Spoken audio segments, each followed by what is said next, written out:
In an underground elevator full of supplies, a boy wakes up without memories. As the elevator ascends, he hears one of the boxes make a weird noise and takes a closer look only to be startled by a pig.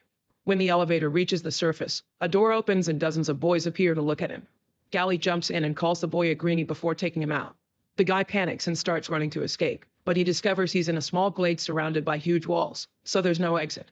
Afterward, the boy is thrown into a cage and the leader Albie comes to ask him some questions, so the boy nervously explains he doesn't remember anything. Albie says that's normal and that none of the guys here have any memories except for their names, which usually are remembered after a day or two. After the newbie promises not to run again, Albie lets him out to give him a tour of the place. The group lives in this small glade and they do all the chores required to survive, like hunting and building shelters. Anything else is brought by the elevator, which they call the box. Once a month, the box sends up fresh supplies and a new amnesiac boy, who is nicknamed Greenie. Nobody knows who sends them the things or why they're there. The newbie notices a creepy door in the wall and Albie mentions the 3 rules. Do your part, never harm another person, and never enter that door. Afterward, Chuck finishes giving a Greenie the tour, but the new guy is obsessed with looking at the door. At that moment, Ben and Minnow come out and the newbie is surprised, saying he thought they weren't allowed to enter. Chuck explains that only a handful of boys can do so because they're the designated runners, casually mentioning that there's a maze behind the wall. The Greenie approaches the door to take a closer look, but he's pushed down by Gally, who reminds him of the rules.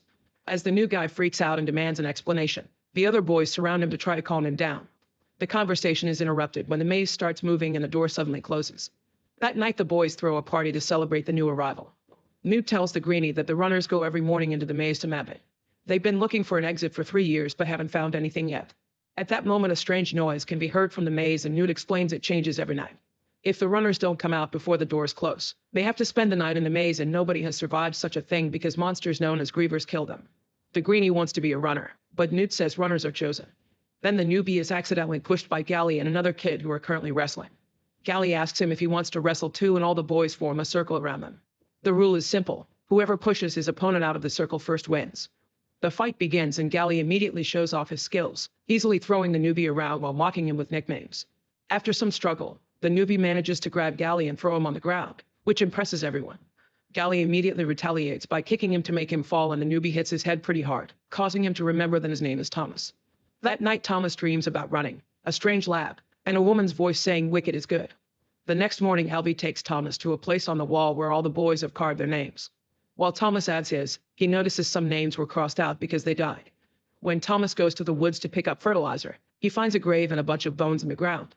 He's then startled by Ben, who looks very sick and keeps growling. Suddenly, Ben tackles Thomas, saying things like, "I saw you and you did this. It's your fault." He tries choking Thomas, who grabs a skull and hits him with it to escape. A chase ensues and Thomas manages to yell for help before Ben makes him roll down the hill. Soon they make it back to the settlement, and when Ben is about to kill Thomas, Newt hits him to knock him down. The boys work together to hold Ben and check his stomach, revealing a disturbing scar. Ben asks for mercy, but the boys put him in the pit anyway. Then Albie explains to Thomas that Ben is going through something called the changing, which happens when a boy gets stung in the maze. It's the first time it happened in daylight, though. Since the infection is spreading and they know it'll only get worse, the boys push a crying Ben into the maze right before the door closes. That night they cross Ben's name out on the wall. Thomas has another dream about the strange woman, the lab, a girl helping him through an experiment. In the morning, Thomas notices that Albie enters the maze although he isn't a runner, so Newt explains he went to retrace Ben's steps to find out how he was stung. He also reveals Albie was the first boy to arrive at the glade and had to spend a month alone before the box brought more people. Later that day, the boys worry because Albie and the runners aren't back and time is running out. When the door is about to close, they notice Minnow carrying a wounded Albie, which is slowing him down. Sending rescuers is against the rules, but Thomas decides to run into the maze anyway, making it inside right before the door finishes closing. Then Thomas checks on Albie and discovers he's been stung, so Minnow had to knock him out. The grievers can already be heard screeching and Thomas wants to protect Albie, but Minnow insists there's nowhere to hide. Noticing the ivy on the wall, Thomas gets an idea. With Minnow's help, they tie Albie up and begin lifting his body to hang him among the plants. However, when they're still working, a griever appears and Minnow runs away. Thomas makes sure to hold on to the rope to keep Albie up before hiding behind the plants. When the griever walks by, it doesn't notice Thomas, who discovers this creature is made of mechanical parts. After the monster is gone, Thomas comes out to tie the rope to the branches, but he quickly has to hide when the griever reappears. He waits until the creature goes away again to start looking around. Suddenly, some goo falls on his shoulder and Thomas looks up to find the griever climbing on the walls. It lands on the ground and starts chasing after Thomas, who begins running as fast as he can until he's stuck in a blocked corridor. A desperate Thomas begins climbing the ivy and makes it to the top of a wall to run through an upper corridor, only to get stuck between a very high edge and the griever. With no other choice, he makes a big jump and manages to hold on to the ivy. The griever does the same and lands on top of him, bringing out a mechanical arm with a needle that tries to sting him. Thomas dodges it, but the weight of the griever causes the ivy to break, dropping them both on the ground. The griever's limbs are now tangled in the plants, so Thomas takes the chance to run and bumps into Minnow. The maze is starting to change and Minnow runs into another section, hoping to lose the griever that's freed itself from the plants. Seeing the walls move, Thomas waits for the creature to catch up. When it's close enough, he begins running between the closing walls, taunting the monster into following him. The next day, the boys are shocked to see Minnow and Thomas bring Albie out of the maze and learn that Thomas' plan managed to kill a griever. Afterward, the group has a meeting to discuss what happened and Gally wants to punish Thomas for breaking the rules, but Minnow thinks they should make him a runner. Everyone agrees except Gally, who thinks Thomas is still too new. The conversation is interrupted when they hear the box coming up, which shouldn't be happening so early. When they look inside, they find no supplies, and to their shock, the newbie is an unconscious girl that Thomas recognizes from his dream. Newt finds a note in her hand that says she's the last one ever. Suddenly, she wakes up and calls Thomas by name before falling asleep again. After the girl is taken to a hut, Thomas points out that now they know they can survive the maze and he wants to return to look for answers, so Minnow convinces 3 runners to join them. The group rushes inside and finds the dead griever smashed between walls. When Minnow touches it, the creature moves for a second, but it's just a reflex. Then the team works together to rip the griever's leg off and find a strange beeping device that they take back to the glade. Later in a hut, they take a closer look at the device and notice the letters WCKB, which are also on their supplies. They conclude that whoever sent the boys here has also made the grievers. Thomas wants to keep searching the maze for more clues and Gally thinks he should be punished for breaking so many rules. Newt decides that Thomas can spend one night in the pit and become an official runner tomorrow. Afterward, Minnow takes Thomas to the hut where he keeps all his maps and a mock-up of the maze. He explains he's mapped every variation of the maze already and there's nothing left to see, yet he hasn't found an exit. Now that they have the device, he thinks they may have a better chance. On the outer sections of the maze, they've found the numbers 1 through 8. Every night when the maze changes, it opens up a new section, and they always follow the same order. The device from the griever has a 7, so they conclude the monsters come from that section. At that moment, the girl wakes up and hides on top of the watchtower. She keeps throwing things to keep the boys away, but she stops when she sees Thomas. He climbs to the top 2 and finds the girl holding a knife. She doesn't remember anything but knows her name is Teresa. The others told her that she kept whispering Thomas' name in her sleep, but she doesn't know who he is either. Thomas explains the situation, and in return Teresa tells him about the only memory she has, which matches his dreams. Teresa also reveals she found 2 vials in her pocket. They have a blue liquid and the same 4 letters, which makes Thomas realize they're short for wicked. Since his dream said that wicked is good, Thomas thinks they should inject Albie with this blue liquid. When he tries to do so, Albie freaks out and repeats he shouldn't be here. The boys hold him down and Teresa gives him the injection, which instantly puts him to sleep. Afterward, Gally locks Thomas in the pit for the night. Moments later, Chuck secretly brings him some food and shows him a little doll he carved. Chuck can't remember his parents, but he still wishes he could reunite with them and give them the doll. Thomas promises that he'll get everyone out of the glade so Chuck can fulfill his wish. In the morning, Minnow and Thomas enter the maze as soon as the door opens. Following Minnow's guidance, they run through the different corridors and cross a few sections until they make it to the 7th, which wasn't supposed to be open for another week. They found Ben's clothes on the ground, meaning a griever must have dragged him here. At that moment, the device starts making a weird noise and Thomas concludes it's showing them the way. The noise gets stronger when they turn in the right direction, and after walking for a while they find an area Minnow never saw before. There's a long bridge above an abyss and a wall at the end, but when they reach the wall, the device activates a hidden door. There's a tunnel on the other side covered with griever goo. Suddenly, a light scans the boys and an alarm wails before the tunnel begins closing down. Minnow and Thomas immediately start running, having to dodge the moving walls in Section 7. For a moment, they run on opposite sides, so Thomas has to make a quick move to reunite with his friend. When they're about to leave Section 7, the ground suddenly opens up and part of a wall falls. The boys keep on running as fast as they can as the maze continues to change around them, having to dodge all kinds of moving parts. Eventually, they have no choice but to crawl between 2 closing walls, getting out right before they could get crushed. Moments later, the duo is back on the glade and tells the others they found the exit. However, Gally is worried because it could be a trap and an argument ensues, only to be interrupted by Teresa announcing that Albie is awake. When they check on him, Albie announces they can't leave and that he remembers now. He says Thomas was always their favorite and asks why he had to come here. This conversation is also interrupted because the boys have noticed that the maze door hasn't closed. In fact, new doors are opening. Thomas wants to make a plan, but there's no time because the grievers are coming out of the maze. Everyone immediately starts running to hide in the woods, but they can already hear the screams of some boys getting attacked by the monsters. A few guys, including Gally, hide in the box and close it.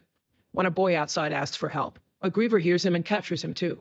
Thomas, Teresa, and some others hide in the vegetable field, only for a mechanical tail to appear among the plants and capture one of the boys. The group has to keep running to reunite with Albie and more boys while they watch how more and more people are being caught and stung. When a griever tries to block their way, Teresa throws a lamp to set it on fire. Then they keep moving as fast as they can, losing a few more boys along the way. When Albie falls, they stop to help him and Thomas stands in front of the group with a blade to confront the incoming griever. At that moment, the hunters surround the beast and shower it with spears, giving the rest of the group the chance to rush into the biggest hut and lock the door. The griever pounds on the door to no avail, so then it walks on the roof and destroys it to kidnap another boy. Then the tail begins reaching through the walls to catch Chuck, so the others immediately grab their friend to try to save him. When the monster gets the injection ready, Albie runs to break it and hits the mechanical limb until it drops Chuck to leave. Unfortunately, the griever returns a second later and captures Albie, who tells Thomas to get everyone out of the glade before he's taken away. Then the noise stops and the group leaves the hut to discover the only survivors are them and the boys who hid in the box. Gally comes over to punch Thomas, blaming him for everything. Desperate for answers, Thomas injects himself with the griever's sting and passes out. He dreams about the lab again, seeing Teresa, some boys in experiments, and a strange woman who insists Wicked is good. When Thomas wakes up, he's in the pit with Teresa, who saved him with her other vial.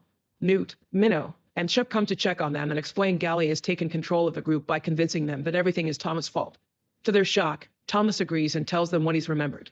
When the boys were kids, Wicked experimented on them before sending them to the maze one by one. Thomas and Teresa worked for Wicked and watched the whole process. The glade and the maze aren't a prison. They're a test they must pass. The team agrees they must finish what they started. Minutes later, Thomas and Teresa are taken to Gally, who is finishing crossing out names on the wall.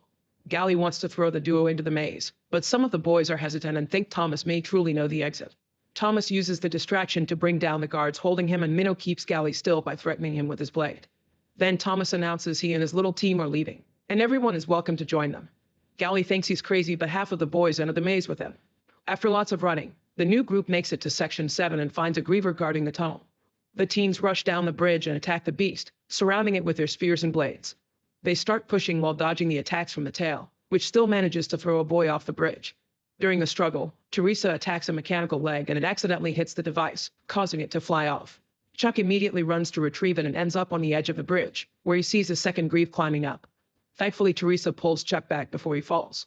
With lots of effort, the boys keep on pushing and eventually manage to throw the griever into the abyss, only for two more grievers to appear on the bridge.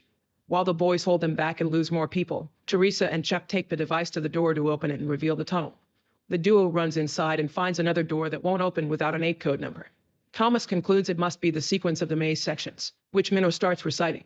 Before he can finish, a griever jumps from above and lands on top of him. One of the guys rushes in as a distraction, so the griever catches him instead and Minnow is saved. As the group begins moving back to hide in the tunnel while still keeping the grievers at bay, Minnow finishes telling the number sequence and Teresa uses it to open the door. The walls in the tunnel start closing again and Thomas throws a spear at the grievers to keep them back until they're crushed. Afterward, the group crosses the door and finds a corridor in a modern building with actual electricity. They walk through it until they find another door that says exit. Behind it, there's a lab filled with dead scientists and guards. In the main room, there are computers with security cameras that confirm the scientists have been watching the glade all along. When Thomas presses a button, a recording begins playing on the screen showing the woman from his dreams. Dr. Ava is the director of WICKED, which stands for Operations of the World Catastrophe Kill Zone Department. She explains that if they're watching this, it means they've successfully completed the maze trials, which exist for a reason. Many years ago, the sun scorched Earth and billions of lives were lost to fire and famine. Afterward, a virus known as the flare took over the world. It attacks the brain and makes people violent. They used to believe it was uncurable, but eventually an immune generation was born and the scientists started experimenting on those kids to find a cure. The kids were put inside harsh environments like the glade to study their brain activity, but not everyone agreed with these methods, so WICKED kept it a secret. The video ends with Ava self-deleting with a gun. As the group tries to process this information, another door opens. Before they can move, Gally appears behind them and Teresa notices he's been stung.